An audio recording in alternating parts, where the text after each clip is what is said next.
TRS party అధినేత చంద్రశేఖరరావుతో విభేదాలు ఏర్పడడానికి కారణాలు. ఎప్పుడు కూడా టైం ఇవ్వకు, ఎప్పుడు కూడా గజ్వేల్ సమస్యల గురించి మాట్లాడదామంటే నాకు తెలుసు అన్నట్టే. కాంగ్రెస్ పార్టీ అధికారంలోకి రావడానికి 6 గ్యారెంటీలే కారణమని, 6 గ్యారెంటీలు అమలు చేయడం లేదని బీఆర్ఎస్ వాళ్ళు విపరీతంగా విమర్శిస్తున్నారు. టీఆర్ఎస్ గవర్నమెంట్ కూడా 10 ఏళ్ళు చేసింది. వాళ్ళు కూడా ఇటువంటి గ్యారంటీ అని అనుకున్నా దాని పేరు మార్చి మధ్యలో బీఆర్ఎస్లో చేరడానికి మీరు స్వార్థమే కారణమని ఆరోపణలు వస్తున్నాయి. నువ్వు పోకున్నా నీ జడ్పీటీసీలు పోతురు బాబు, నువ్వు ఆలోచించుకో. ముఖ్యమంత్రితో నువ్వు కొట్లాడలేవు. వంటేరు ప్రతాప్ రెడ్డి కాంగ్రెస్ పార్టీలో చేరే అవకాశాలు ఉన్నాయనగానే వ్యతిరేకించారు కదా, దానికి కారణం. వాస్తవం అది. ఎందుకంటే వంటేరు ప్రతాప్ రెడ్డి ఒక మాట మీద ఉంది ఎప్పుడు కానీ. ఆయన అంటే మాజీ మంత్రి హరీష్ రావు నియోజకవర్గమైన సిద్దిపేట ఆయన కంచుకోటగా భావిస్తున్నారు. దాన్ని మీరు కూడా పట్టించుకోవట్లేదని, నీలమ్మది కూడా ఎన్నికల ప్రచారంలో 2 సార్లు తప్ప రాలేదనేది. నీలమ్మధు గారు కూడా ఇప్పటికీ 2 సార్లు వచ్చిపోయింది సిద్దిపేట. ఒకసారి అయితే టౌన్ అంతా ర్యాలీ చేసారు, మళ్ళీ తర్వాత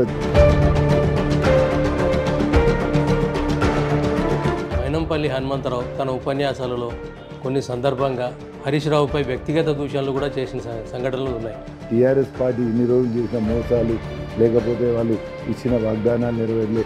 ఇక్కడ కొన్ని ఏరియాల. Welcome to real talk with AK.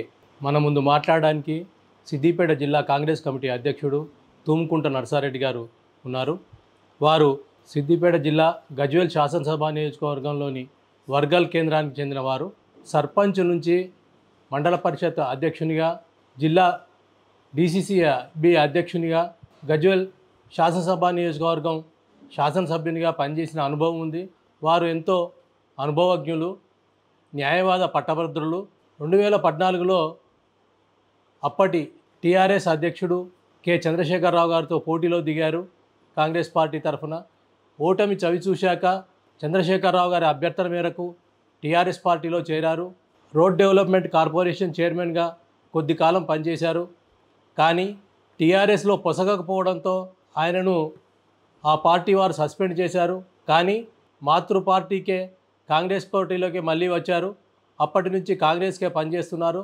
Congress తన ధ్యేయంగా, తన ఉనికిగా చాటుకుంటున్నారు. వారు మన ముందు ఇప్పుడు రియల్ టాక్ విత్ ఏకేతో మాట్లాడనున్నారు. నమస్కారం. నమస్తే అంజన్న. ప్రారంభం నుంచి కాంగ్రెస్ పార్టీ తరఫున సర్పంచ్ నుంచి ఎమ్మెల్యేగా అంచెలంచెలుగా ఎదిగారు. టీఆర్ఎస్ పార్టీలో 4 ఏళ్ళైనా ఇమడలేకపోయారు. కారణాలు ఏంటి? కారణాలు ఏంటంటే కాంగ్రెస్ పార్టీలో స్వేచ్ఛ ఉంటుంది. టీఆర్ఎస్ పోయినాక మా ఎమ్మెల్యే ముఖ్యమంత్రి అయిండు, మా సలహాలు తీసుకుంటాడు, మాకు విలువలు ఇస్తాడనే ఆలోచనతో మేము పోవడం జరిగింది. కానీ అక్కడ పోయినాక ఆయన ఆ మర్యాద అనేది, ఆ విలువలు అనేది మాకు ఏ నాడు కూడా ఇవ్వలేదు. పేరుకు కార్పొరేషన్ చైర్మన్ ఇచ్చిండ్రు, అక్కడ పవర్స్ కూడా లేవు. ఈయన ఇంటర్వ్యూ కూడా దొరకకపోయేదని చెప్పుకుందామంటే అట్లా ఆయన ఆలోచించుకున్నా. ఆయన దగ్గర ఎన్ని రోజులున్నా మాది ఇంతే ఉంటుంది, లేదు ఆయన దగ్గర పని చేయలేను, మనసు చంపుకొని విలువలు చంపుకొని అనే ఆలోచనతో బయటికి వచ్చేసింది. టీఆర్ఎస్ పార్టీ అధినేత చంద్రశేఖరరావుతో విభేదాలు ఏర్పడడానికి కారణాలు. విభేదాలంటే ఏం లేదు, ఆయన మర్యాద, ఆయన స్టైల్ మాకు నచ్చక. ఒక మొత్తంలో నేనున్న 2-3 ఏళ్ళల్లో ఒక 3-4 సార్లు భోజనం చేస్తుంది, కలిసినాం. కానీ ఎప్పుడు కూడా టైం ఇవ్వకు, ఎప్పుడు కూడా గజ్వేల్ సమస్యల గురించి మాట్లాడదామంటే నాకు తెలుసు అన్నట్టే ఆయన మాట్లాడుతుండే. అట్లా అనుకున్నా. మనం ఎన్ని చెప్పినా ఆయన వింటలేడు, ఎందుకు ఆయన ఉండలేం, మనం స్వేచ్ఛగా బతికిన వాళ్ళం. నేనే కాంగ్రెస్ పార్టీలో ఉంటే నేనే బండి కొట్టిన. మనం బండి కొట్టేది తీసిపెట్టి బండి వెనుక కూర్చోవడం అలవాటు లేకుండా అయిపోయింది. ఆయన బండి కొడుతుంటే వెనుక ఉండలేకపోయినా. అట్లానే ఎప్పటికైనా ఆయనతోని ఉండలేమనే ఆలోచనతో కష్టమైన నష్టమైన బయటకు వచ్చి మళ్ళీ కాంగ్రెస్తో వెళ్ళాలనే ఆలోచనతో బయటకు వచ్చినాయి. రాజకీయ అనుభవంలో విజయాలు ఎన్నో చవి చూశారో, ఓటములు కూడా అన్ని చవి చూశారు. అవునన్నా. కేసీఆర్తో ఓటమి పాలైనప్పుడు ఎలా ఫీల్ అయ్యారు? పెద్ద ఆయనతో ఓడిపోయినా అని పెద్ద ఫీల్ కాలే. ఇప్పుడు ఏదో చిన్నోళ్ళతో ఓడిపోతే అరే ఎట్లా ఓడిపోయినామనే ఆలోచనతో బాధపడుతుంది. కేసీఆర్ మొదటి నుంచి తెలంగాణ గురించి పోరాడాడు, పెద్దోడు. మాకన్నా స్టేట్ మినిస్టర్గా సెంట్రల్ మినిస్టర్ కూడా చేసిండు. మేమెంతా చిన్నవాళ్ళమే ఎప్పుడైనా ఆయన కింద. కానీ ఆయన గమనిస్తాడేమో, మేము సర్పంచ్ నుంచి ఎమ్మెల్యే అయినాము, మాకు మర్యాద విలువలు ఇస్తాడేమో. ఆ 2 లేకనే అక్కడి నుంచి బయటకు వచ్చినాం. రాష్ట్రంలో కాంగ్రెస్ పార్టీ అధికారంలోకి వచ్చిన సమయంలో మీరు ఓటమి పాలవడం ఎలా బాధించింది? మేము ఓటమి పాలవుతామని తెలిసే కొట్లాడినాం, పోరాడినాం. ఎందుకంటే ఆయన పైసలు ఉన్నాడు, క్యాడర్ బాగా ఉన్నది, పైసలు ఏదంటే అది చేయగలుగుతాడు, అన్నీ తెలిసే పోరాడినాం. కానీ కాంగ్రెస్ పార్టీ అధికారంలో వచ్చినాం, చాలా సంతోషించినాం. ఓ ఈ విధంగానైనా మనం మన ప్రజల్ని కాపాడవచ్చు, మన క్యాడర్ని కాపాడుకోవచ్చు, మనోళ్ళకు సేవ చేయవచ్చు అని చాలా అంటే చాలా సంతోషం ఉన్నాం. మేము ఓడిపోయిన బాధ ఎక్కడ కూడా లేకుండే గవర్నమెంట్ వచ్చినాడు. ఎందుకంటే మేము ప్రిపేర్ అయ్యే కొట్లాడినాం ఓడిపోతామని తెలిసే. కాంగ్రెస్ పార్టీ అధికారంలోకి రావడానికి 6 గ్యారెంటీలే కారణమని, 6 గ్యారెంటీలు అమలు చేయడం లేదని బీఆర్ఎస్ వాళ్ళు విపరీతంగా విమర్శిస్తున్నారు. అది తప్పు. వాళ్ళు టీఆర్ఎస్ గవర్నమెంట్ కూడా 10 ఏళ్ళు చేసింది. వాళ్ళు కూడా ఇటువంటి గ్యారంటీ అని అనకున్నా దాని పేరు మార్చి మేము ఇవి చేస్తాం అవి చేస్తామని ఎన్నో వాగ్దానాలు చేసారు. మేము కూడా గ్యారంటీల మీదనే గవర్నమెంట్ వచ్చిందని నమ్ముతాం. ఆ గ్యారంటీల ఒక 4 అయితే స్టార్ట్ చేసినాం, ఇంకా అవి కూడా ఫుల్ఫిల్ కాకుండొచ్చు. ఎక్కడైనా ఎన్ని చేసినా ఇంకా కొన్ని మిగిలే ఉంటాయి. వేరే గ్యారంటీ అన్నిటికన్నా ముఖ్యమైన రైతు రుణమాఫీ కూడా చేస్తా అని మాటిచ్చిండు. ఇప్పుడు ఇంకో ఆగస్ట్ 15 వరకు అలా. ఆ విధంగా పబ్లిక్ కాంగ్రెస్ పార్టీని ఇంకా కూడా నమ్ముతారు. కాంగ్రెస్ పార్టీ మాటింది ఇచ్చింది తప్పక చేస్తుందని వాళ్ళ ఆలోచనతో ఉన్నారు. మేము ఇప్పుడు ప్రచారాల్లో పోతుంటే ఎప్పుడు చేస్తారు అని అడుగుతారు, కానీ మమ్మల్ని చేయండి బయటకు వెళ్ళొద్దని నిలదీస్తలేరు. అది మా అదృష్టం. లోక్సభ ఎన్నికల సందర్భంగా మరో మేనిఫెస్టో విడుదల చేశారు. అది అమలు సాధ్యమా? తప్పక సాధ్యమయ్యేటి ఇవ్వాలని మా రాహుల్ గాంధీ మొదటి నుంచి కూడా ప్రతి ఒక్క స్టేట్ గవర్నమెంట్ చెప్తుండ్రు, సెంట్రల్ గవర్నమెంట్ చెప్తుండ్రు. అప్పుడు మీరు చూసిరా మన రాజశేఖర్ రెడ్డి రుణమాఫీ అనేది మన స్టేట్కే అనౌన్స్ చేసిండు, కానీ అది మంచిదని మన్మోహన్ సింగ్ మొత్తం దేశానికే చేసి చూపెట్టినది గంత కాంగ్రెస్ పార్టీకి. ఇప్పుడు కూడా ఈ 5 గ్యారంటీలు కాంగ్రెస్ అనౌన్స్ చేసినవి తప్పక చేస్తారు. ఎందుకంటే వాళ్ళు అంతా ప్లానింగ్తోని ఏ విధంగా అంటే ధనవంతులకు ఏ విధంగా తక్కువ చేయాలి, బీదోళ్ళకి ఎక్కడ అవసరాలు ఉన్నాయి అని ఒక టీం పెట్టుకురు కన్సల్టెంట్ లాగా. ఇవి మనం చేయగలుగుతాం అనే వాటిని అనౌన్స్ చేస్తారు. గజ్వేల్ అభివృద్ధి అంతా బీఆర్ఎస్ టీఆర్ఎస్ హయాంలోనే జరిగిందని బీఆర్ఎస్ నాయకులు అంటున్నారు. తప్పక అభివృద్ధి జరిగింది, కానీ ప్రజలు కోరుకున్న అభివృద్ధి జరగలేదు. ఇప్పుడు కేసీఆర్ ఫామ్ హౌస్కు డబుల్ రోడ్ అనుకున్నాడు, మాకు అవసరం లేని రింగ్ రోడ్ అనుకున్నాడు, మాకు అవసరం లేని ఆడిటోరియం అనుకున్నాడు. ఆయన అవే అభివృద్ధి అనుకుంటున్నాడు. మేము ప్రజలకు కావాల్సింది చిన్నది డబుల్ బెడ్రూమ్ కావాలి, వాళ్ళకి పెన్షన్ కావాలి, వాళ్ళకి రేషన్ కార్డు కావాలి. ఇవి జరగలేదని అంటున్నాం మేము. అభివృద్ధి జరిగింది. అది ఎక్కడైనా అభివృద్ధి ఎవరైతే కుర్చీలో కూకుంటో వాళ్ళు చేయాల్సిన బాధ్యత. కానీ కంపేర్ చేసుకుందాం, కుప్పంలో ఏ విధంగా అభివృద్ధి జరిగింది, అదేవిధంగా రాజశేఖర్ పులివెందుల ఏ విధంగా జరిగింది, అవిటంతా అభివృద్ధి అయితే గజ్వేల్ జరగలే. మన అదృష్టానికి ఏంటంటే ఇంకా హైదరాబాద్కు దగ్గరుండి అభివృద్ధి జరిగింది, కానీ ఆ కుప్పం ఎంతో దూరం ఉన్నది, పులివెందుల ఎంతో దూరం ఉన్నది. అక్కడి నుంచి కూడా ముఖ్యమంత్రులు ఉన్నారు. మరి వాళ్ళు ఎంత అభివృద్ధి చేశారు అక్కడ, వాళ్ళంతా జరగలేదని మేము అంటున్నాం. ఈయన అభివృద్ధి గురించి మాట్లాడుతుంది టైమే ఇవ్వకపోవు. ఇవాళ బస్ స్టాండ్ కట్టిండు ఒక 4 కిలోమీటర్ దూరంలో. మీరు చూడండి ఇంకో 2 నెలలు అది ఆవుల దొడ్డో బర్రెల దొడ్డో అవుతుంది. మేము వ్యతిరేకిస్తాం. నేనున్న అప్పుడు టీఆర్ఎస్లో వద్దు అన్నా అది చాలా దూరం అయితే నీకు తెలియదు, అక్కడ దాకా పట్టణం పెరిగిపోతుంది అన్నాడు. అట్లా మధ్యలో బీఆర్ఎస్లో చేరడానికి మీరు స్వార్థమే కారణమని ఆరోపణలు వస్తున్నాయి. తప్పండి. అప్పుడు హరీష్ రావుకు మా జడ్పీటీసీలు అవసరం ఉంటుంది. మేము 3 గెలిచినాం, టీడీపీ వాళ్ళు 3 గెలిచారు. మా దాంట్లో మాకు పోటీ ఉండే, వాళ్ళు 3 పోతారా మేము 3 పోతారా అని. ఆ విధంగా ఆయన వచ్చి మమ్మల్ని రమ్మన్నాడు, అయినా నేను పోలే. తర్వాత కేశవరావు గారు చెప్పారు, నువ్వు పోకున్నా నీ జడ్పీటీసీలు పోతురు బాబు, నువ్వు ఆలోచించుకో, ముఖ్యమంత్రితో నువ్వు కొట్లాడలేవు, ముఖ్యమంత్రితో కొట్లాడి ఏం సాధిస్తావు అన్నప్పుడు నేను పోవాల్సి వచ్చింది. మొదలు కూడా నేను రానన్నా. నేను అట్లా స్వార్థంతో ఉండేది నాకు కార్పొరేషన్ చైర్మన్ ఇచ్చిర్రు, అదే స్వార్థంతో నాన్నే ఉంటుండి ఒక 6 నెలలకే రిజైన్ చేసి బయటకు వచ్చిన. వాళ్ళు మమ్మల్ని సస్పెండ్ చేయలే, నేనే కార్పొరేషన్కు రిజైన్ చేసి బయటకు వచ్చిన. స్వార్థం ఉంటే అందులోనే ఉంటుండి, అందులోనే కార్పొరేషన్ చైర్మన్ పవర్ ఎంజాయ్ చేస్తుంటే ఇంకేదో చేసుకుంటుంటివి. అట్లా అక్కడ మర్యాద లేదనే స్వార్థం ఎప్పుడు కూడా లేదు. మా లైఫ్ హిస్టరీ చూడండి, సర్పంచ్ నుంచి వచ్చినాం. మా నాన్నకు 1000 ఎకరాలు ఉండే, నాకు 100 ఉండే, ఇవాళ 10 ఎకరాలు ఉంది మాకు. అంటే మీరు ఎమ్మెల్యేగా ఉన్న కాలంలో గజ్వేల్ అభివృద్ధికి ఏం కృషి చేశారు? అప్పుడు కొన్ని రోజులే రాజశేఖర్ రెడ్డి గారు 100 రోజులు మాతో బతికుండ్రి. అప్పుడు కొంచెమే చేయగలిగాం, కానీ డబుల్ బెడ్రూమ్ ఇందిరమ్మ ఇల్లు చాలా మందికి ఇప్పించినాం. వేరే అభివృద్ధి చేయలేకపోయాం, ఎందుకంటే ఫండ్స్ లేకుండే. మేము ఎమ్మెల్యే అయినా రాజశేఖర్ రెడ్డి చనిపోగానే 100 రోజులకే తెలంగాణ మూవ్మెంట్ ఉవ్వెత్తున లేచింది. దాంట్లో మేము ఆ తెలంగాణ గురించి పోరాడినాం, కానీ అభివృద్ధి మీద దృష్టి సారించలేకపోయినాం. సారించినా అనుకున్నంత బడ్జెట్ తీసుకురాలేకపోయినాం. అప్పుడు గజ్వేల్ శాసనసభ నియోజకవర్గం పరిధిలోని బీఆర్ఎస్ ప్రముఖ నాయకులు ఎలక్షన్ రెడ్డి, చిట్టి దేవేందర్ రెడ్డి, మడుపు భూమిరెడ్డి తదితరులంతా కాంగ్రెస్ పార్టీలో చేరారు. మీ సమక్షంలోనే, మీ సహాయంతోనే, మీ కృషి వల్లనే జరిగిందని భావించవచ్చా? వారి వల్ల జరిగే అభివృద్ధి అంటే ఎలక్షన్లో ఏ రకంగా ఉపయోగపడుతుందని మీరు భావిస్తున్నారు? తప్పక వాళ్ళని ముగ్గురిని కూడా నేనే వాళ్ళ ఇళ్ళకి పోయి మనం కలిసి పనిచేద్దాం, మీ బీఆర్ఎస్లో మీకు అనుకున్నంత మర్యాద విలువలు లేవు, కాంగ్రెస్ ప్రభుత్వం వచ్చింది, అందరం కలిసి డెవలప్ చేసుకుందాం రమ్మని వాళ్ళని కోరి నేను తీసుకొచ్చింది వాస్తవమే. అది వాళ్ళతోని వాళ్ళకున్న అనుభవం కానీ వాళ్ళకున్న క్యాడర్తోని కాంగ్రెస్ పార్టీకి లాభం అవుతుంది అన్న ఆలోచనతోనే వాళ్ళని కాంగ్రెస్ పార్టీలకు ఆహ్వానించి వాళ్ళ ద్వారా కూడా ఇప్పుడు ఒక్కొక్కరు ఒక్కొక్క ఏరియాలో పవర్ఫుల్ ఉండు.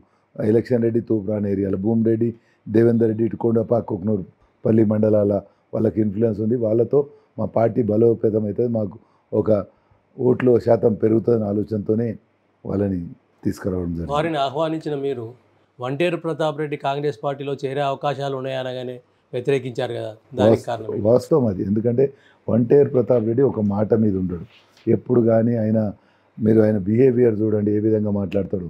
అటువంటి వ్యక్తి అందరినీ మోసం చేసిపోయిండు. ఎప్పుడు టీడీపీలు ఉండే, టీడీపీ నుంచి కాంగ్రెస్కి వచ్చిండు, కాంగ్రెస్లో మోసం చేసి మళ్ళీ బీఆర్ఎస్కి పోయిండు, బీఆర్ఎస్లో పవర్ ఎంజాయ్ చేసిండు, మళ్ళీ బీఆర్ఎస్ మోసం చేసి మళ్ళీ కాంగ్రెస్కి వచ్చి మమ్మల్ని అన్ని పార్టీలను మోసం చేసేదానికి అటువంటి వ్యక్తి ముందు ఉంటాడు. కాబట్టి ఆయన పార్టీలకు వద్దని కూడా వ్యతిరేకించింది కూడా నేనే. కాంగ్రెస్ పార్టీకి చెందిన సీనియర్ నాయకులు సిద్దిపేట లాంటి నియోజకవర్గంలో పనిచేయడం లేదని, అంటే వారికి సరైన గౌరవం దక్కడం లేదని ఆరోపణలు వస్తున్నాయి. అది అసలు మా దృష్టికి వస్తే తప్పక మేము కూడా హైకమాండ్ తీసుకుపోతాం. హైకమాండ్ దృష్టికి ఇప్పుడు మన ఉన్నారు వేం నరేందర్ రెడ్డి గారు, లేకపోతే రేవంత్ అన్న దగ్గర కూడా అటువంటి మా దృష్టికి వస్తే తప్పక తీసుకుపోయి అందరినీ కోఆర్డినేట్ చేసి పని చేయించే బాధ్యత మాది. అందులో తప్పక మేము అటువంటి మా సమస్య మా దృష్టికి వస్తేనైతే అది సాల్వ్ చేసే ప్రయత్నం చేస్తాం. లోక్సభ ఎన్నికలలో ప్రధానంగా వారు పార్టీ పరంగా చేసే అభివృద్ధి కంటే ప్రతిపక్ష నాయకులపై విమర్శలు ఎక్కువ వస్తున్నాయి. అటు సీఎం రేవంత్ రెడ్డి కానీ, ఇటు హరీష్ రావు కానీ, కేసీఆర్ కానీ, కేటీఆర్ కానీ, బీజేపీ నాయకులు కానీ అందరిది అదే పరిస్థితి ఉన్నది. ఇది ఎలాంటి పరిణామం? ఇది లోకసభ ఎలక్షన్స్ అనేది మన మెదక్ సమస్యలు కాకుండా స్టేట్ సమస్యలాగా అందరు చూస్తున్నారు, స్టేట్ కాకుండా సెంట్రల్ సమస్యలాగా చూస్తున్నారు. అంటే లోకసభ ఇప్పుడు టీఆర్ఎస్ ఒకలో ఇద్దరో నలుగురో గెలుస్తారు, పోయి సెంట్రల్ ఏం చేయగలుగుతారు? ఏం చేయలేరు. అదేవిధంగా మన బీజేపీ వాళ్ళు ఉన్నారు, ఇప్పటిదాకా చేసింది ఏం చేయలేదు కదా. కాంగ్రెస్ ప్రభుత్వం వస్తే చేయగలుగుతుంది, స్టేట్లో మా గవర్నమెంట్కు ఒక బలం వస్తుంది. అదేవిధంగా సెంట్రల్లో కూడా కాంగ్రెస్ ప్రభుత్వం వస్తే స్టేట్ గవర్నమెంట్కి అండగా ఉంటుంది. ఆ విధంగా అభివృద్ధి చేయగలుగుతామని ఆ పెద్ద నాయకులు పోరాడుతుర్రు. ఇక్కడ లోకల్ మెదక్ది కాకుండా స్టేట్ లెవెల్ పోరాటం మీరు అందరు చూస్తారు. ఇప్పుడు హరీష్ రావు కూడా స్టేట్ నాయకుడే, రేవంత్ అన్న స్టేట్ నాయకులే. ఆ విధంగా వాళ్ళు మాట్లాడుకుంటారు అని మేము భావిస్తున్నాం. అంటే మాజీ మంత్రి హరీష్ రావు నియోజకవర్గమైన సిద్దిపేట ఆయన కంచుకోటగా భావిస్తున్నాడు. దాన్ని మీరు కూడా పట్టించుకోవట్లేదని, నీలమ్మది కూడా ఎన్నికల ప్రచారంలో 2 సార్లు తప్ప రాలేదనేది ఉన్నది. అది కారణం ఏంటి? అట్లా పట్టించుకుంటాం లేదనేది వాస్తవం కాదండి. మా దృష్టికి వచ్చినాయి తప్పక పట్టించుకుంటున్నాం. నీలమ్మధు గారు కూడా ఇప్పటికీ 2 సార్లు వచ్చిపోయారు సిద్దిపేటకు. ఒకసారి అయితే టౌన్ అంతా ర్యాలీ చేసిర్రు, మళ్ళీ తర్వాత జగ్గన్ వచ్చిండు, మైనంపల్లి హనుమంతన్న 3 నెలల కింద వచ్చిండు, రేపు ఇంకో 4 డేస్ ఉంది, అంతలోపల ఒకసారి తప్పక నీలమ్మధు వస్తుంది. తప్పక ఇక్కడ కూడా సిద్దిపేటలో మాతో ఎంతైతే అంత కష్టం చేసి హరీష్ రావు మెజారిటీ తగ్గించే ప్రయత్నం అయితే మేము చేస్తాం. సిద్దిపేట, గజ్వేల్, దుబ్బాక శాసనసభ నియోజకవర్గాలు మీ పరిధిలోకి వస్తాయి. అవునండి. ఈ వీటిలో ఏ మేరకు విజయం సాధిస్తారని, ఎంత మెజారిటీ సాధిస్తారని మీరు భావిస్తున్నారు? తప్పక పోయినసారి మా 3 కాన్స్టిట్యున్సీలు కలిసి ఒక 2 లక్షల మెజార్టీ ఉంది టీఆర్ఎస్కు మాకు. కానీ ఈసారి అయితే అంత ఉండదు. అందులో సగానికి సగం తగ్గిస్తామా, లేకపోతే వాళ్ళకు మాకు బోటాబోటీ మెజార్టీ వచ్చే విధంగా మేము ప్రయత్నం చేస్తున్నాం. ఎందుకంటే ప్రతి దగ్గర కూడా ప్రజలందరూ కూడా కాంగ్రెస్ వచ్చినాక అక్కడ ఉన్న టీఆర్ఎస్ క్యాడర్ వాళ్ళంతలో వాళ్ళే కాంగ్రెస్ పార్టీలో జాయిన్ అవుతారు. ఆ విధంగా మాకు వాళ్ళ ఆ క్యాడర్ చూసి మాకు బలం పెరుగుతుందని కూడా మేము చేసే ఈ 6 గ్యారంటీలు కూడా వాళ్ళు ప్రజలు కూడా నమ్మి, క్యాడర్ కూడా నమ్మి, మీరు మొన్న చూసిరు మేము మైనంపల్లి హనుమంతరావు వచ్చినప్పుడు కానీ, మొన్న నీలమ్మధు వచ్చినప్పుడు, రేవంత్ అన్న వచ్చిన సభనైతే నేను కూడా అంత ఊహించలేదు సిద్దిపేటలో ఇంత వస్తారని. ఆ విధంగా క్యాడర్ పెరిగింది కాబట్టి తప్పక ఇక్కడ కూడా మేము వాళ్ళతో సమానంగా ఓట్లు సాధిస్తామని కూడా భావిస్తున్నాం. భారతీయ జనతా పార్టీకి చెందిన రఘునందన్ రావు సిద్దిపేట జిల్లాకు సంబంధించిన 3 నియోజకవర్గాల్లో గట్టి పోటీ ఇస్తారని, ఆధిక్యత సంపాదిస్తారనే ప్రచారం బీజేపీ జరుగుతోంది. దీన్ని మీరేమంటారు? మాకు అయితే అట్లా మా గజ్వెల్ ఏరియా ఎక్కువ మేము చూస్తున్నాము. దాని తర్వాత సిద్దిపేట దుబ్బాక చేస్తున్నాం. కానీ మాకైతే బీజేపీది ఇక్కడ ఈ 3 కాన్స్టిట్యున్సీలలో కూడా మొదటి పొజిషన్ ఉంటుందని మాకు ఎక్కడ కూడా భావిస్తలేము. మాకు పోటీ కూడా ఇక్కడ బీఆర్ఎస్తోనే ఉంటుందని కూడా మేము భావిస్తున్నాం. ఈ 3 కాన్స్టిట్యున్సీల సిద్దిపేట జిల్లాలో కూడా మేము నెంబర్ 1 ఉంటాం, బీఆర్ఎస్ నెంబర్ 2 ఉంటుంది, బీజేపీ నెంబర్ 3 ఉంటుందని మేము భావిస్తాం. బీజేపీ సైలెంట్ వేవ్ ఉందనేది ఒక ప్రచారం జరుగుతుంది. అది జరుగుతుంది కానీ అది ఎంతవరకు వాస్తవం అనేది ఆ సైలెంట్ వేవ్ ఎవరు కూడా ఊహించలేరు కదా. ఇప్పుడు మేము మా గజ్వెల్ల నిన్న మొన్న వైశ్యులతో ఒక చిన్న మీటింగ్ పెట్టుకున్నాం. వాళ్ళందరూ కూడా ఇంతకుముందు బీజేపీలో ఉన్నోళ్ళే. మా దగ్గర మున్సిపల్ చైర్మన్ బీజేపీ ఉండే, బీజేపీకి పోయిన టీఆర్ఎస్ నుంచి, ఆయన కూడా మా కాంగ్రెస్లో జాయిన్ అయ్యిండు. వాళ్ళ క్యాడర్ అంతా కూడా జాయిన్ అయింది. అట్లా వాళ్ళు బీజేపీ వాళ్ళే కాంగ్రెస్ వాళ్ళ పార్టీలో వచ్చారు మా గజ్వెల్ని అయితే. ఇక్కడ కూడా ఆ విధంగా కొంత క్యాడర్ వస్తుంది సిద్దిపేటలో. మీరు దుబ్బాకలో చూస్తారు, బీజేపీ రఘునందన్ రావు ఉన్నా కానీ కాంగ్రెస్లో రఘునందన్ రావు మనుషులు ఎంపీటీసీలు కావచ్చు, మాజీ సర్పంచ్లు కావచ్చు, వాళ్ళందరూ కూడా కాంగ్రెస్లో జాయిన్ అవుతున్నారు. అంటే బీజేపీ నేత ఈటల రాజేందర్ గడిచిన శాసనసభ ఎన్నికల్లో గజ్వేల్ నుంచి పోటీ చేశారు. అక్కడ బీజేపీ ప్రభావం కొంత ఉంటుందని అనుకుంటున్నారు. మీరు అన్నది అప్పుడు వాస్తవం ఉండే. బీజేపీది ఈటెల రాజేందర్ రావు గారు పోటీ చేసినప్పుడు అక్కడ ఉన్న కుల సమీకరణలో ఆయనకు ఎక్కువ ఓట్లు పడ్డాయి. ఇప్పుడు అదే కులం నుంచి మా నీలమ్మది ఉన్నాడు కాబట్టి మాకు ఆ ఓటింగ్ అంతా మాకు డైవర్ట్ అవుతుంది. బీజేపీకి ఏమో ఆయన రాజేందర్ ముఖం చూసి అప్పుడు ప్రజలందరూ కూడా ఆయన వెంబడిపోయారు. ఎందుకంటే కేసీఆర్ రాజేందర్ దాంట్లో మేము చిన్నగా అయిపోయినాం.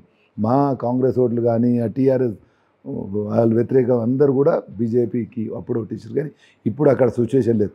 మా నీలం మధు ఒక ముదిరాజ్ వ్యక్తి, ఒక బీసీ నాయకుడు, వాళ్ళలాగా పెద్ద పొజిషన్ చేసిన ఆయన కాదు. ఒక గ్రామ పంచాయతీ మెంబర్ నుంచి, సర్పంచ్ నుంచి గెలిచి ఇవాళ పార్లమెంటుకు పోటీ చేస్తుందని ప్రజల మార్పు, ముఖ్యంగా బీసీ కులాలలో బాగా మార్పు కనిపిస్తుంది మా ఏరియాలో.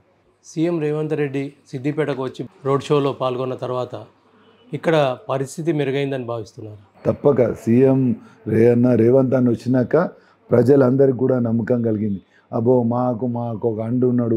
ఇప్పటిదాకా హరీష్ రావుకో, కేసీఆర్కో, బీఆర్ఎస్కో చూసి భయపడ్డోళ్ళు కూడా ప్రభుత్వం వచ్చింది మనకేం చేయలేరు వాళ్ళు అనే ఆలోచనతో రేవంత్ అన్న ధైర్యం ఇచ్చిండు. లేదు ఇక్కడ కూడా మీరు మంచిగా పోరాడండి, మీకు ఏ అవసరం ఉన్నా నేను ఒక అండగా ఉంటాను ఆయన మాటలల్లా ప్రజలు నమ్మిరు. క్యాడర్ కూడా బాగా ఉత్సాహంగా పనిచేసింది కాబట్టి తప్పక మాకు ఓట్లు బాగా పెరుగుతాయని మేము భావిస్తున్నాం. సిద్దిపేట కాంగ్రెస్ పార్టీకి చెందిన చక్రధర్ గౌడ్ ఇటీవల హరీష్ రావుపై కొన్ని ఆరోపణలు చేశారు. రంగనాయక్ సాగర్ దగ్గర సుమారు 14 ఎకరాల భూమిని, ఇరిగేషన్కి సంబంధించిన భూమిని కాజేశారని ఆరోపించారు. అలాగే ఫోన్ ట్యాపింగ్, తన ఫోన్లు, తన కుటుంబ సభ్యులు, తన వర్కర్స్ ఫోన్లు కూడా ట్యాపింగ్ చేశారని చెప్పారు. దీనిపై మీరేమంటారు? తప్పక అవి వాస్తవమే. ఎందుకంటే మాకు కూడా తెలిసింది చక్రధర్ గౌడ్ ఆఫీస్ మీద అటాక్ చేసిర్రు, ఆయన లేనిపోని కేసులో ఇరికిచ్చిర్రు అని. అదేవిధంగా ఇప్పుడు రంగనాయక్ సాగర్ ఆ భూమిది ఆయన కబ్జా చేసిండు అనేది ఆయన మీద ఆరోపించినప్పుడు హరీష్ రావు దాన్ని ఇప్పటికి కూడా ఖండిస్తలేడు. అందుకని మేము ఏమనేదంటే అవన్నీ వాస్తవాలే ఉంటాయి. ఆ వాస్తవాలు లేకపోతే ఆయన మీద డిఫమేషన్ కేసు వేస్తుండే, లేకపోతే దాని గురించి మాట్లాడుతుండే. అవన్నీ ఏం మాట్లాడతలేడు, మౌనం వహిస్తుండంటే అవన్నీ వాస్తవాలే ఉంటాయి కదా హరీష్ రావు గారి. ఎందుకంటే అప్పుడు ఆయన కనుసన్నలో సిద్దిపేట మొత్తం అఫీషియల్స్ కానీ ప్రజలు కానీ నడిచిరు. అంటే చక్రధర్ గౌడ్ అనేది ఏంటంటే సిద్దిపేటలోనే వార్ రూమ్ ఏర్పాటు చేశారు ఫోన్ ట్యాపింగ్ కోసం అనేది ఆయన ఆరోపణ. ఇటీవల పోలీస్ ఉన్నతాధికారులకు ఫిర్యాదు కూడా చేశారు. అది జరిగిందని భావిస్తున్నారు. తప్పక జరిగి ఉంటుంది. ఎందుకంటే ఇక్కడ ఒక్కటే కాదు, మన స్టేట్లో కూడా ఆయన మా ఎమ్మెల్యే శ్రీనివాస్ రెడ్డి మహబూబ్ నగర్లో కూడా ఆయన కూడా అదే విధంగా ఆరోపించిండు. అంతేందుకు మన ప్రతాప్ రెడ్డి ఇక్కడ చేరియాల నుంచి ఆయన కూడా అదే అన్నాడు. అది ఎందుకు కాకుండా వాళ్ళందరూ కూడా టీఆర్ఎస్ వాళ్ళు మేమేం చేస్తున్నామని మా మీదనే నిఘా పెట్టిరు. కానీ వాళ్ళు ప్రజలకు చేసేది మర్చిపోయి ప్రతి ఒక్కరి మీద కూడా, నా మీద కాదు, నా మీద అసొంటిది ఏం చేయలే, మేము అసొంటి దాంట్లో ఉన్నాం. కానీ ఎవరైతే ఏం చేస్తున్నారని వాళ్ళ వ్యక్తుల మీద భయం ఉండి అసొంటి చేసేది వాస్తవమే ఉంటాయి. వాళ్ళకు టీఆర్ఎస్ వాళ్ళకి అవన్నీ కూడా అప్పుడు అలవాటే ఉన్నాయి, అవన్నీ బెదిరించి బతికిచ్చేది. ఇటీవల సీఎం రేవంత్ రెడ్డి, మాజీ మంత్రి హరీష్ రావుల మధ్య ఛాలెంజ్లు నడుస్తున్నాయి, రాజీనామాల ఛాలెంజ్లు వగైరా. దాని పరిణామాలు ఎలా ఉంటాయి? పరిణామాలు మనం ఛాలెంజ్ చేసినప్పుడు ఉండాలి. హరీష్ రావు గారు మొదలే ఛాలెంజ్ చేసేది లేకుండే. రేవంత్ గారు ఆయన ఛాలెంజ్ తీసుకొని తప్పక 15 ఆగస్టు లోపల మేము రుణమాఫీ చేస్తాం, చేయకపోతే నువ్వు చేయను అన్నాక హరీష్ రావు మాట మార్చిండు. అంతకు మూలేమో నువ్వు రుణమాఫీ చేయకపోతే నేను రాజీనామా చేస్తాను, ఇప్పుడేమంటుండు నువ్వు 6 గ్యారంటీలు కాకపోతే రాజీనామా చేస్తానంటు. అంటే దాంట్లోనే ఆయన మార్పు కనిపిస్తుంది. మేము 15 ఆగస్టు లోపలైతే రుణమాఫీ చేస్తే మీరు రాజీనామా చేయాలి కదా, అదే మాట కట్టుబడి ఉండాలి కదా. కానీ నిన్న మొన్న నేను చూస్తున్నా అన్ని 6 గ్యారంటీలు అమలు అయిన నాడే నేను చేస్తా అంటున్నాను. అంటే దాంతో హరీష్ రావే కొంచెం వెసలుబాటు తీసుకుంటా నేను భావిస్తున్నాను. మాజీ ఎమ్మెల్యే మైనంపల్లి హనుమంతరావు గతంలో మెదక్ జిల్లా టీడీపీ అధ్యక్షునిగా పనిచేశారు. ఆయన ప్రత్యేకంగా సిద్దిపేట మీద కాన్సన్ట్రేట్ చేస్తా హరీష్ రావుకు వ్యతిరేకంగానే చెప్తున్నారు. సిద్దిపేటకు కూడా తిరుగుతున్నారు, బాధ్యతలు కూడా తీసుకున్నారు. దీని ప్రభావం ఏంటి, దీని కారణాలు ఏంటి? ముఖ్యంగా దాని కారణాలు ఏంటంటే మొదటి నుంచి కూడా మైనంపల్లి హనుమంతరావుకు హరీష్ రావుకు పడదని వాస్తవం జరుగుతుండే. ఎప్పుడైతే మీరు చూసిరో లేదు, ఇంకా ఆయన టీఆర్ఎస్ నుంచి సస్పెండ్ చేయకముందే అక్కడ తిరుపతిలో మైనంపల్లి హనుమంతరావు అన్నాడు హరీష్ రావు నీ సంగతి చూసుకుంటా అని. ఇప్పుడు కాదు, మనం తెలంగాణ రాకముందు కూడా టీడీపీ నుంచి కూడా వాళ్ళ ఈ పోరాటాలు జరుగుతుండే, టీడీపీ టీఆర్ఎస్ కూడా. అప్పటి నుంచే హరీష్ రావు మైనంపల్లికి ఇద్దరికి కూడా ఎప్పుడు కూడా కలిసి ఉండలేదు. అదే ఇవాళ కూడా, ఎందుకంటే ఇక్కడ సిద్దిపేటలో కాంగ్రెస్ కొంచెం వీక్ ఉంది అని మా రేవంత్ అన్న మీకు ఉన్న టీడీపీ క్యాడర్ ఉంటుంది కదా, అప్పుడు వాళ్ళందరినీ కూడా ఒకటి చేసి కాంగ్రెస్ను బలోపేతం చేయని మా ముందట కూడా హనుమంతన్నకు చెప్పారు. అందులో భాగంగానే హనుమంతన్న నెలకు ఒకసారి ఇక్కడికి వచ్చి అందరినీ క్యాడర్ను బలోపేతం చేసే భాగంలోనే వాళ్ళ ఛాలెంజ్ పర్వం నడుస్తుందని మేము భావిస్తున్నాము. మళ్ళీ రేపు కూడా ఏదైనా నేను ఉంటా అని మైనంపల్లి హనుమంతరావు గారు అందరి ద్వారా చెప్తుండు, మాకు కూడా చెప్తుండు. నీకేమన్నా సిద్దిపేటలో ఇబ్బంది అయినా, అక్కడ ఏది ఇబ్బంది అయినా నేను కూడా వస్తా, ఇద్దరం కలిసిపోయి ఆడ క్యాడర్కు ధైర్యం ఇద్దామనే మాట నాతో కూడా మాట్లాడింది. సిద్దిపేటలోనే నివాసం ఏర్పరచుకుంటాను ఓ మాట అన్నారు, అది సాధ్యమయ్యే పనేనా? సాధ్యమవుతుంది, ఏముంది, ఒక ఇల్లు కిరాయికి తీసుకోవచ్చు, లేకపోతే ఒక చిన్న కంటైనర్ పెట్టుకొని ఆఫీస్ పెట్టుకోవచ్చు. ఎవరైనా అది ఇవాళ రేపు అందరు ఎక్కడంటే అక్కడ ఇల్లు కొనుక్కొని చేస్తారు కదా. ఇక్కడ ధైర్యం ఇద్దానికి నేనున్న అండగా అని ఇక్కడ క్యాడర్కి చూపెట్టాలని అట్లా ఆయన ఆలోచన అయితే చెప్పిండు, మాతో కూడా చెప్పిండు. ఒక గెస్ట్ హౌస్ మంచిగా చూడండి, తర్వాత రెగ్యులర్గా పోతుందామని కూడా చెప్పిండు హనుమంతరావు గారు. మైనంపల్లి హనుమంతరావు తన ఉపన్యాసాలలో కొన్ని సందర్భంగా హరీష్ రావుపై వ్యక్తిగత దూషణలు కూడా చేసిన సంఘటనలు ఉన్నాయి. కారణం ఏంటి? వ్యక్తిగత దూషణ అన్నట్టు మేము వినలే, కానీ నిన్ను పతనం చేస్తా అనేది ప్రధానంగా మెదక్ టికెట్ కేటాయింపు విషయంలో అప్పుడు వచ్చింది. తిరుపతిలో అదే మాట అన్నాడు, బయటకు వచ్చిన ఆయన వ్యతిరేకించుడు, ఆయన కొడుకుకొద్దని ఆయన అట్లుందేమో. వ్యక్తిగత దూషణ అంటే నీ టీఆర్ఎస్ పార్టీని బొంద పెడతా, నీ టీఆర్ఎస్ పార్టీని ఖతం చేస్తా అనేది అయితే మేము విన్నాం. అవి అందులో భాగంగానే మేము కూడా ఎక్కువ తిరుగుతున్నాం. ఎందుకంటే టీఆర్ఎస్ పార్టీ ఇన్ని రోజులు చేసిన మోసాలు, లేకపోతే వాళ్ళు ఇచ్చిన వాగ్దానాలు నెరవేరలే, ఇక్కడ కొన్ని ఏరియాల కొందని భయపెట్టించిండు అని కూడా తెలిసింది. అందుకని వాళ్ళందరికీ ధైర్యం ఇద్దానికే మైనంపల్లి హనుమంతరావు నేను సిద్దిపేటకు వచ్చి మీ అందరినీ పార్టీ వైజ్ బలోపేతం చేయడానికి మీతో పాటు నేను ఉంటా అని మాతో కూడా చెప్పిన సందర్భాలు ఉన్నాయి. గత ఎన్నికల్లో ఓటమి పాలైన వాళ్ళనే ఇన్ఛార్జీలుగా బాధ్యతలు అప్పగించారు. వారిని సంప్రదించలేని సందర్భంలో మిమ్మల్ని సంప్రదిస్తే వారికి న్యాయం చేస్తారా? తప్పక న్యాయం చేస్తాం. మీరు ముగ్గురు ఎమ్మెల్యేలు వాళ్ళే ఉన్నారంటారు, కానీ మా ఎమ్మెల్యే ఉన్నా లేనట్టే ఉంది. ఇప్పుడు 4 నెలలు అయిపోయింది, ఒక్కసారి కూడా గజ్వేల్కు రాలే. ఫామ్ హౌస్ పోతాడు, బయటకు వెళ్ళాడు. ఇప్పుడు ఇక్కడ హరీష్ రావు గారు ఉన్నారు, అక్కడ ప్రభాకర్ రెడ్డి. అక్కడ ఏ సమస్య ఉన్నా, ఎవరికి ఇబ్బంది వచ్చినా తప్పక మేము అక్కడ ఇన్ఛార్జ్లే కాకుండా వాళ్ళతోని కాకపోతే మేము కూడా వాళ్ళని ఆదుకునే విధంగా తప్పక మా బాధ్యత జిల్లా అధ్యక్షునిగా తప్పక ప్రతి ఒక్క సమస్య వచ్చినప్పుడు వీటిని సాల్వ్ చేసే ప్రయత్నం చేస్తామని కూడా మీ ద్వారా చెప్తున్నాం. కాంగ్రెస్ పార్టీకి చెందిన చక్రధర్ గౌడ్ ఈ మధ్య కొన్ని ఆరోపణలు చేశారు. సిద్దిపేట శాసనసభ నియోజకవర్గం పరిధిలో 59 జీవో కింద చాలా అక్రమాలు జరిగినాయి, 2000 గజాల దాకా కొందరికి రెగ్యులరైజ్ చేశారు, ఇట్లాంటి ఆరోపణలు చేశారు. వాటన్నిటి విషయంలో ఎలాంటి చర్యలు లేవు. మరి కారణం ఏంటి? అసలు అవి సరైన ఆరోపణలు కావా ఏంటి? లేదు, ఆయన ఆరోపణలు చేసింది వాస్తవం. మేము కూడా తొందరనే అవన్నిటి మీద ఎంక్వైరీ పెట్టించే కూడా బాధ్యత తీసుకుంటున్నాం. ఎందుకంటే అప్పుడు 59 జీవో ద్వారా చాలా అక్రమాలు జరిగినాయని మా దృష్టికి కూడా వచ్చింది. కానీ ఎలక్షన్స్ మూడ్లో ఉండి ఊకున్నాం. ఈ ఎలక్షన్స్ తర్వాత కలెక్టర్ గారికి ఆ 59 జీవోలో ఎవరెవరికి ఇచ్చిర్రు, అందులో ఎవరెవరు అర్హులు కాని వాళ్ళు ఎవరు అని కూడా దాని మీద 80% ఎంక్వైరీ చేపించి అర్హులు లేని వాళ్ళందరికీ కూడా తీపిచ్చే బాధ్యత మేము తీసుకుంటాం. కాంగ్రెస్ పార్టీ అధికారంలోకి వచ్చాక కరెంటు కష్టాలు మొదలయ్యాయని పలు సందర్భాలలో బీఆర్ఎస్ నాయకులు విమర్శిస్తున్నారు. అది వాస్తవం కాదు. ఎందుకంటే మీరు చూస్తారు, ఇప్పుడు వాళ్ళు ఏదో ఎండిపోయినాయో లేకపోతే కరెంట్ వస్తలేదో అని కొన్ని కావాలని అవి చేస్తారు. మొన్న మా బట్టి విక్రమార్క ఆయన ఛాంబర్కి పోయినా అండ్ ఆయన రెసిడెన్స్కు, అందులో మొత్తం బోర్డు ఉంది అక్కడ, డిస్ప్లే ఎక్కడెక్కడ కరెంట్ ఎప్పుడెప్పుడు అవుతుంది ఎప్పుడెప్పుడు వస్తుందని. ఆయన స్వయంగా అక్కడ ఉండి చూస్తుండు. ఆడ పోయిన వాళ్ళకు కూడా అందరికి కూడా దాని మీద డిస్ప్లే ఉంది. ఎక్కడైతే ఇబ్బంది అవుతుందే, నేను ఒక చిన్న ఉదాహరణ చెప్తాను. మా వర్గల్ మండల్లో నీళ్లకు ప్రొద్దున కొట్లాట అవుతుంది. మేమే బంద్ చేయమని అడిగితే కూడా వాళ్ళు ఆఫీసర్లు అంటారు, మేము బంద్ మీదికేంచి ఆర్డర్ ఉంది మాకు బంద్ చేయొద్దని. మేము బంద్ చేయలేము, మీరు బంద్ చేయమన్నా కానీ. ఎందుకంటే అందరు మోటార్లు పెట్టి నీళ్లు గుంజేసుకుంటారు పొద్దున్నే. ఆ నీళ్లు గుంజేసుకోకుండా హాఫ్ అన్ అవర్ నీళ్ళు ఇడిచినప్పుడు అందరికి సమానంగా పోతాయని మేము రిక్వెస్ట్ చేసినా అక్కడ ఏ బంద్ చేస్తలేడు. అంటే ఎప్పటికప్పుడు మానిటరింగ్ అయితే అక్కడి నుంచి చేస్తుంది. ఎక్కడ కూడా కరెంట్ ఇబ్బంది ఎక్కడ కూడా లేదు. ఇప్పుడైతే మీరు చూస్తున్నారు ఎండాకాలం ఎంత ఎండలు ఎక్కువైనా కానీ ఎక్కడ కూడా ట్రిప్ అవుతుంది లేకపోతే కరెంట్ వస్తలేదని అయితే ఎక్కడ కూడా మాకైతే మన సిద్దిపేట జిల్లాలో కానీ మన దగ్గర ఎక్కడ కనిపిస్తలేదు. కాంగ్రెస్ పార్టీ అధికారంలోకి వచ్చాకనే కరువు పరిస్థితులు ఏర్పడ్డాయి, కాంగ్రెస్ అంటేనే కరువు అనేది విమర్శలు వస్తున్నాయి. మీరు వినాలి సార్, ఇప్పుడు కాంగ్రెస్ ఎప్పుడు వచ్చింది? గొప్ప వాళ్ళకు ఒక 4 months అంటే వానాకాలం పోయినాకనే వచ్చింది. మరి ఈ ఎండాకాలంలో ఉట్టి రాజశేఖర రెడ్డి గారు ఉన్నప్పుడు ఎండాకాలంలో వర్షాలు పడ్డాయి, అండ్ తర్వాత ఎప్పుడు కూడా వాళ్ళే. కేసీఆర్ గారు ఉన్నప్పుడు కూడా ఎప్పుడు వాళ్ళే.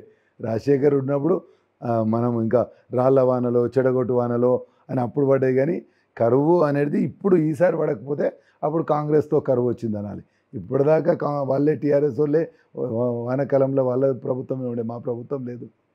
రైతుల రుణమాఫీ ఆగస్టు 15లోగా చేస్తామని సీఎం గారు అంటున్నారు. 6 గ్యారెంటీల అమలు ఎప్పటి వరకు అయ్యే అవకాశం ఉంది? 6 గ్యారంటీలు అమలు ఆల్మోస్ట్ 4 అయితే స్టార్ట్ అయినాయి. ఇంకొకటి రెండిట్లల్లో 15th August అయితే రుణమాఫీ 80% చేస్తా అని మొన్న కూడా చెప్పాడు. ప్రతి దగ్గర కూడా అక్కడ పోయినా, ఇప్పుడు మన మెదక్లో వచ్చినప్పుడు చర్చ్ సాక్షిగా వనదేవత మన ఎడపాయల సాక్షిగా అని కూడా చెప్పారు.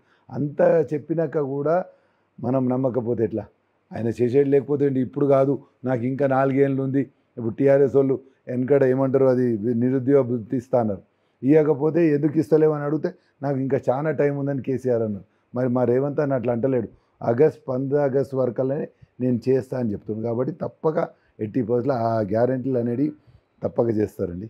కళ్యాణ్ లక్ష్మి, షాదీ ముబారక్ లాంటివి కొంతమందికి అందలేదని ఆరోపణలు వస్తున్నాయి, ఫిర్యాదులు వస్తున్నాయి. అవి ఇంకా కూడా ఏ విధంగా ప్రాసెస్ ఉన్నాయి. మేము కూడా మీరు అన్నట్టు సీఎం రిలీఫ్ ఫండ్ కూడా అవి ఆన్గోయింగ్ ప్రాసెస్ కదా, అవుతున్నాయి జరుగుతున్నాయి అని అనుకుంటున్నాం. ఇప్పుడు కొత్తగా వచ్చినప్పుడు అయితే ఈసారి దానికి టైం ఉంటుంది కదా. కళ్యాణ లక్ష్మి మనం వచ్చినాక చేసుకో, మేము వచ్చిందే ఒక 4-5 నెలలు, అందులో ఈ నెల 2 నెలలు అయితే కోడ్లనే పోయింది. అందుకోసం తప్పక అవన్నీ కూడా 80% పాత ప్రభుత్వానికన్నా ఎక్కువ చేసే విధంగానే మా కాంగ్రెస్ ప్రభుత్వం ప్రయత్నం చేస్తుంది. ఆ ప్రయత్నంలో మేము 80% ప్రతి ఒక్కరికి ఇప్పించే బాధ్యత తీసుకుంటాం. అసలు ఎప్పుడైనా కానప్పుడు మేము కూడా ప్రజలతో పాటు రోడ్డు మీదకి వచ్చేదందుకు కూడా మేము వెనకకు.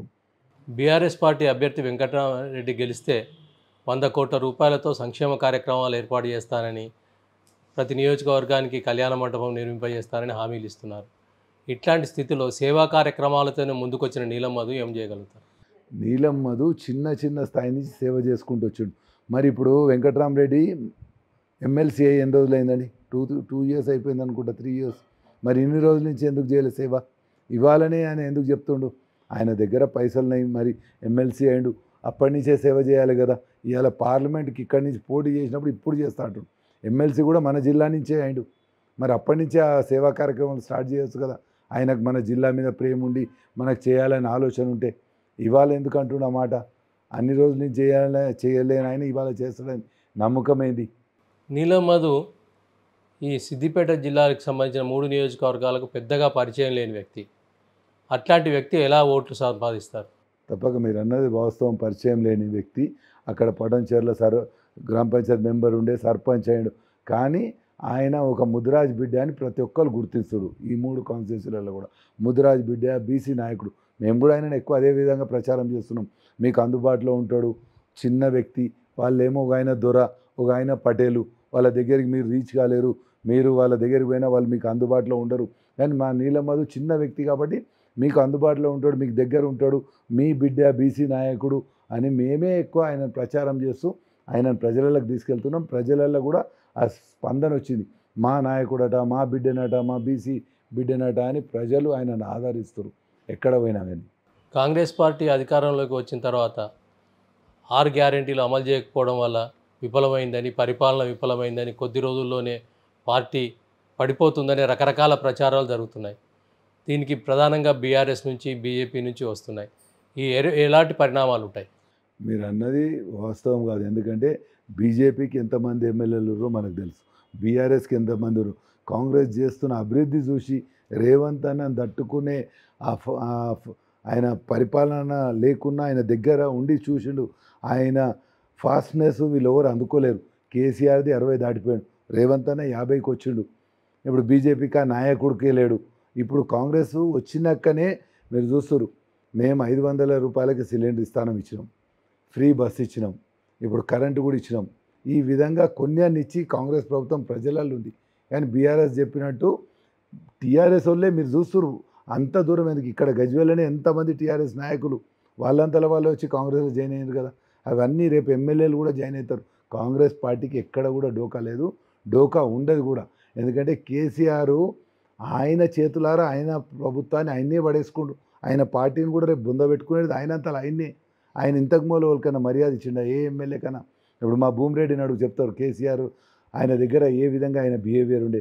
ఎలక్షన్ రెడ్డి కేసీఆర్ కన్నా సీనియర్, వాళ్ళిద్దరు కూడా వాళ్ళని ఏ విధంగా చూస్తుండే అవన్నీ ప్రజలకు ఇప్పుడు తెలుస్తున్నాయి. వాళ్ళు ఇన్ని రోజులు నేను చెప్పలే. ఇప్పుడు చిట్టి దేవేందర్ రెడ్డి బ్యాంక్ చైర్మన్, ఇంకా ఆయన టర్మ్ ఉంది, ఆయన కూడా వచ్చిండు. ఆయన హరీష్ రావు రైట్ అంటుండ్రి, ఎందుకు వచ్చిండు మీరు ఆలోచించండి. వాళ్ళు కాంగ్రెస్ అయితే సేవ చేస్తుంది, మాకు మర్యాద ఉంటుంది, కాంగ్రెస్ ద్వారా ప్రజలకు సేవ చేయొచ్చు అనే ఆలోచనతో మన దగ్గరనే కేసీఆర్ కాన్స్టిట్యున్సీలో ఇంతమంది వచ్చిరంటే ఇక రాష్ట్రంలో ఎట్లుంటుందో మీరు ఆలోచించుకోరు. ఇవాళ భూమిరెడ్డి వచ్చినాక రాష్ట్రం కూడా ఆలోచిస్తుంది, అరే భూమిరెడ్డి కేసీఆర్ అంత దగ్గరుండి కూడా ఆయన పోయిందంటే మరి మన బతుకులేంది అనేది ఆలోచన ప్రతి ఒక్కరికి వస్తుంది. అందుకోసమే కాంగ్రెస్కి ఎక్కడ కూడా డోకలేదు. రేవంత్ అన్న ఫాస్ట్నెస్కు వీళ్ళు ఇద్దరు కాదు కదా, ఇంకా ఇటువంటి కేసీఆర్లు ఎంతమంది వచ్చినా అందుకోలేరు. సంగారెడ్డికి చెందిన మాజీ ఎమ్మెల్సీ, ఇటీవల టీఎస్పీఎస్సీ సభ్యునిగా పనిచేసి రాజీనామా చేసిన ఆర్ సత్యనారాయణ కూడా ఇటీవల కాంగ్రెస్లో చేరారు. అక్కడి పరిస్థితులు కూడా ఇలాంటివేనా? తప్పక ప్రతి ఒక్కరు కూడా, మేము కూడా కాంగ్రెస్ టీఆర్ఎస్ నుంచి ఎందుకు వెళ్ళిపోయినాం, ఆయన బిహేవియర్ ఆయన నడవడిక నచ్చకనే వెళ్ళిపోయినాం. ఇప్పుడు మీరు మంచి మాట చెప్పారు సత్యనారాయణ సార్, మీలాగానే మంచి రిపోర్టర్ ఉండి ఆయనతో కూడా నేను కలిసి 4 ఊర్లు తిరిగిన. ఆయనకు అనుకోకుండా ఆయన కొట్లాడి ఎమ్మెల్సీ తెచ్చుకుండు. తర్వాత ఇంత మర్యాద ఇవ్వలే, ఉట్టి పిలిచి మాట్లాడినా వాళ్ళు ఉంటుంటారు. ఆ విధంగా మర్యాద ఇవ్వకపోతేనే ఈ నీలం మధు ద్వారా మనం సేవ చేయొచ్చు, కేసీఆర్ బీఆర్ఎస్ పార్టీని బొందబెడదామన్న ఆలోచనతో అసొంటి నాయకులు అందరూ కూడా ఇవాళ కాంగ్రెస్లో జాయిన్ అయ్యి ఈ నీలం మధుని గెలిపియాలనే ఆలోచనతో ఆ బీసీ నాయకులు వస్తారు. ఇంకా చాలామంది ఉన్నారు అట్లా వచ్చి కార్యకర్తలు. అక్కడ ఎవ్వరు బీఆర్ఎస్లో ఇప్పుడు ఉన్నోళ్ళు కూడా హ్యాపీ లేరు. మీరు ఒక మాట అన్నారు, ప్రతాప్ రెడ్డి కూడా వస్తానే అంటేనే మేమే అడ్డుకున్నాం. అంటే మీరు అర్థం చేసుకోరు. ఈ విధంగా చాలా నాయకులు అక్కడ ఎవ్వరు బీఆర్ఎస్లో వాళ్ళ బిహేవియర్తో ఎవ్వరు కూడా హ్యాపీ ఉండరు. ఎందుకంటే కాంగ్రెస్లో స్వేచ్ఛ ఉంటుంది. కాంగ్రెస్లో మేము రేవంత్ అన్న ఆగు ఒక్క నిమిషం అని మేము అడిగే ధైర్యం ఉన్నది. బీఆర్ఎస్లో వాళ్ళని ఆగు కేసీఆర్ అని అడుగుతారా? హరీష్ రావు ఎప్పుడు ఇట్లా గూనాయన లెక్క ఆయన ముందట వంగి ఉంటాడు. అట్లా ఉండాల్సిన అవసరమా? మామ అల్లుళ్ళు మంచిగా మామ అట్లా కాదు ఇట్లా అని చెప్పొచ్చు కదా. అట్లా ఎప్పుడైనా చెప్పినట్టు మనం ఏమైనా చూసినామా? ఎక్కడ చూడలే. ఆయన మీటింగ్లోకి వస్తుంటే కూడా ఎప్పుడు ఇట్లానే ఉంటాడు. ఆ మర్యాద ఇంట్లో ఇవ్వాలి, మామకాళ్ళు ఇంట్లో మొక్కని. కానీ బయట పబ్లిక్లో నువ్వు ఒక ఎమ్మెల్యేవు నేను ఒక ఎమ్మెల్యేను అంతే కదా. అట్లా ఉండనే ఉండడు హరీష్ రావు గారు. బీఆర్ఎస్ గెలిచే మొట్టమొదటి నియోజకవర్గం మెదక్ లోక్సభ అనేది ఆ పార్టీ పరంగా ప్రచారం జరుగుతుంది. వాళ్ళు ప్రచారం చేసుకుంటారు. ఎందుకంటే ఆయనకున్నన్ని పైసలు ఎవరికి లేవు అని వాళ్ళకు అదొక అహం. ఇప్పుడు బీజేపీ కూడా పైసలు అంత లేవు రఘునందన్ దగ్గర, కానీ ఈయన పైసలతోనే 100 కోట్లు పెట్టి అట్లా చేస్తూ అంటున్నాడు. ఆ అహమే వాళ్ళని దెబ్బతీస్తుంది. అందులో ఉన్న నాయకులు కూడా ఆయన పైసల గురించే ఉంటుర్రు. మీరు రేపు ఆఖరి రోజు కూడా కాంగ్రెస్కి వచ్చే నాయకులు చాలామంది ఉన్నారు. ఆ ఒక్కరోజు దాకా ఆయన పైసలు తిందాం, ఆయన పైసలు ఎక్కువన్నాయి, ఈయన మా దగ్గర దోసుకున్న పైసలే మాకు ఇస్తున్నాడు అనే ఆలోచనతో ఆ నాయకులు ఉన్నారు. మెదక్ లోక్సభ పరిధిలో 6 శాసనసభ నియోజకవర్గాల్లో బీఆర్ఎస్ ఎమ్మెల్యేలే ఉన్నారు. వాళ్ళని తట్టుకొని నిలబడగలుగుతారా?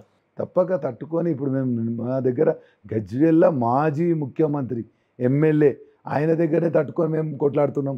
ఈయనైతే మాజీ ముఖ్యమంత్రి, వాళ్ళంతా ఎమ్మెల్యేలే.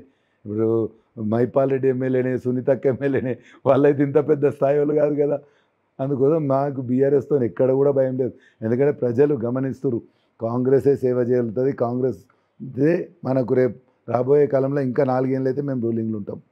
ఇంకా మా అదృష్టం కొద్దీ ఇవన్నీ జరిగినాక మా రేవంత్ అన్న ఇంకా 10 ఏళ్ళు ఉంటాడు. ఆ విధంగా ఈ పార్టీ చేయగలుగుతుంది. ఈ పార్టీని ప్రశ్నించే తత్వం ప్రజలలో ఉంది. మేము జవాబు చెప్పుకునే ధైర్యం కూడా మా దగ్గర ఉంది. కానీ టీఆర్ఎస్లో ఎక్కడన్నా ఉందా? ఎప్పుడన్నా కేసీఆర్ మీకు ఈ విధంగా టాక్ విత్ ఒకసారి మీతో పెట్టమనండి కేసీఆర్ను, ఆయన రాడు. ఎందుకో అది రావాలి, వచ్చి చెప్పుకోవాలి. మొన్న TV9 షో చూసినాం. ఆ రోజు కూడా మీరు చూడండి ఎంత హామ్, ఇంకా కూడా నేను ముఖ్యమంత్రి అనే విధంగా ఉంటుంది. అట్లా ఉండొద్దు కదా. నువ్వు గజ్వేల్ ఎమ్మెల్యే అంతే. ఆ ఎమ్మెల్యేలకు కూడా నువ్వు బయటకు వచ్చి ఇప్పటికి గెలవకపోతే 4 నెలలు ఒకసారైనా వాళ్ళని కలవకున్నా సరే వాళ్ళందరినీ పిలిపించుకొని ఒక్కసారైనా అందరితోని మాట్లాడు. గజ్వేల్ నిన్ను 3 సార్లు ఎమ్మెల్యే చేశారు, ఇప్పటికి మాట్లాడతలేవు. మాకంతా అదే బాధ. మా ఎమ్మెల్యే మాకు అందుబాటులో లేడు. కానీ మీరు గమనించండి, పులివెందల రాజశేఖర్ రెడ్డి అందరికి కలుస్తుండే. మేము కళ్ళారా చూసినాం. పులివెందల వాళ్ళు వచ్చిండే క్యాబినెట్ మీటింగ్ అవుతుంటే మీరు డిస్కస్ చేయరని పులివెందల వాళ్ళని కలిసి వస్తుండే. అదే కుప్పం నుంచి వచ్చిరంటే చంద్రబాబు కూడా ఆ మర్యాద ఇస్తుండే. మా గజ్వేల్ వాళ్ళకి ఆ మర్యాద లేదు. ఫామ్ హౌస్కు రానియరు, ప్రగతి భవన్కు రానియరు. అదే కోపం ఈయన మీద. అంటే అట్లా పరిస్థితులు ఉన్నా కానీ రెండోసారి కూడా మళ్ళీ గజ్వేల్లో ఆయన్ని గెలిపించారు కదా జనం. అదంతా పైసలతో గెలిపించారు. వాళ్ళు ఎన్ని పైసలు ఖర్చు పెట్టారో మీరు చూడుర్రి. రేవంత్ ఆయన ఈటెల రాజేందర్ వచ్చుట్లా కులమోట్లు అట్లా పోయింది. ఈటెల రాజేందర్ గిట్ట రాకపోతే మేమే పోటీ చేస్తే మాకు ఇప్పుడు 32,000 వచ్చినాయి, కానీ అప్పుడు 82,000 అవుతున్నాయి. ఆయనకు 5,000 డిఫరెన్స్లు ఉంటుంది. ప్రజలందరూ చూసిరు. ఇప్పుడు ఇటేయాలనా అటేయాలనా అని మేమిద్దరం పంచుకున్నాం. మేమిద్దరం ఒకటైతే అంటే ఇప్పుడు కూడా అదే రకంగా ఓటు చీలిపోయే ప్రమాదం ఉంది. కానీ ఇప్పుడు ఎందుకంటే ఇప్పుడు మా నాయకుడు నీలం మధు ఉన్నాడు, బీసీ నాయకుడు. ఆ ముదిరాజ్ ఓట్లన్నీ కూడా అప్పుడు రాజేందర్ టర్న్ అయినాయని మళ్ళీ మా ఓట్లు మాకు వస్తున్నాయి. అందుకోసమే ఈ ధైర్యంగా చెప్తున్నాం. మేము ఎట్టి పరిస్థితిలో గజ్వేల్లో మీరు రేపు ఎలక్షన్స్ తర్వాత చూస్తే మీరే ఆశ్చర్యపోతారు. ఓ గజ్వేల్లో కూడా కాంగ్రెస్ 2 ఓట్లు ఎక్కువ తెచ్చుకుంది అనే ఆలోచనతో ఉన్నారు ప్రజలు.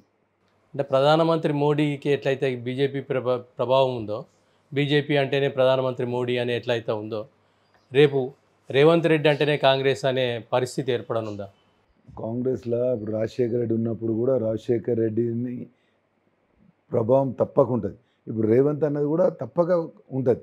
ఎందుకంటే వాళ్ళని ఇద్దరిని విడలేం. రాజశేఖర రెడ్డిని కాంగ్రెస్ని విడలేం, రేవంత్ అన్నని కాంగ్రెస్ని విడలేం. కాంగ్రెస్ పేరు చెప్పుకునే రేవంత్ అన్న ఈ స్థాయికి వచ్చి రాజశేఖర రెడ్డి గారు కూడా అంతే. అందుకో వాళ్ళిద్దరిని వేరు చూడలేము. ఎవరైనా ఒకటే మాకు. ఇప్పుడు మేము ఏడికి పోయినా రేవంత్ అన్న జిందాబాద్, రాహుల్ గాంధీ జిందాబాద్, సోనియా గాంధీ జిందాబాద్, కాంగ్రెస్ జిందాబాద్ అంటాం. ఒకళ్ళని ఊకోం మేము. అంటే రఘునందన్ రావుకి ఓటేస్తే మోడీకి ఓటేసినట్టే అని అన్న పద్ధతిలో నీలం మధుకి వేస్తే రేవంత్ రెడ్డికి వేసినట్లేనా? తప్పక వాళ్ళందరూ ప్రజలు అట్లనే గమనిస్తారు. ఇప్పుడు రఘునందన్ పేరు కూడా తక్కువ వాడుతారు, మోడీ అని చెప్పుకుంటారు బీజేపీ వాళ్ళు కూడా. మేము కూడా అట్లా చెప్పుకుంటాం. నీలం మధుకి వేస్తే రేవంత్ అన్నకి వేసినట్టే అని చెప్పుకుంటాం.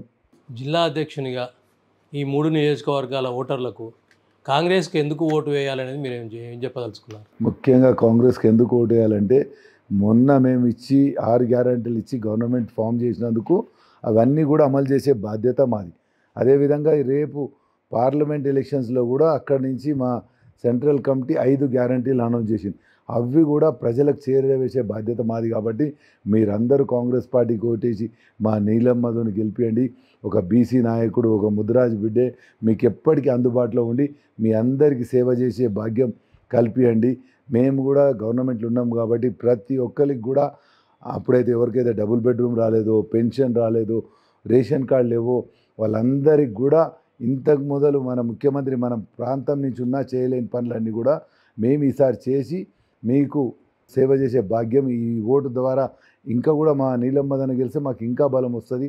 అక్కడ సెంట్రల్ ఫండ్స్ కానీ స్టేట్ గవర్నమెంట్ ఫండ్స్తో కానీ మన సిద్దిపేటను అభివృద్ధిలో ఎప్పుడు వెనుకబడకుండా ఉండే బాధ్యత ఉండకుండా బాధ్యత మేము మీకు ముందుండి నడిపిస్తామని మీ ద్వారా ప్రజల్ని కోరుతున్నాం. చివరగా రియల్ టాక్ విత్ ఏకేతో మీరు మాట్లాడడానికి గజ్వేల్ నుంచి ప్రత్యేకంగా వచ్చినందుకు ధన్యవాదాలు, నమస్కారం. థ్యాంక్ యూ అన్న. మీకన్నా ఎక్కువ మేము చెప్పాలి. మా పెద్దన్న అంజనతోని ఈ విధంగానైనా కలిసి ఇంతసేపు మాట్లాడినందుకు మేము అదృష్టంగా భావిస్తాం.